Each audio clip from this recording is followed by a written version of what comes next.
ஆயிரம் அண்ணா நல்ல மீன்தான் 1050 அவங்கள்ட்ட ஒரு 300 வரணும் 1100 150 200 250 300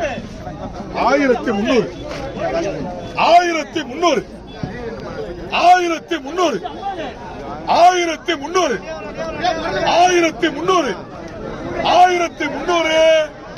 1200 தூக்கணும் ஒன்று போட்டுக்கு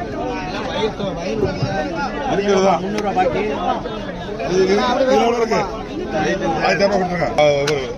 1300 200 250 300 350 அதை எடுத்து கொண்டாங்க 1400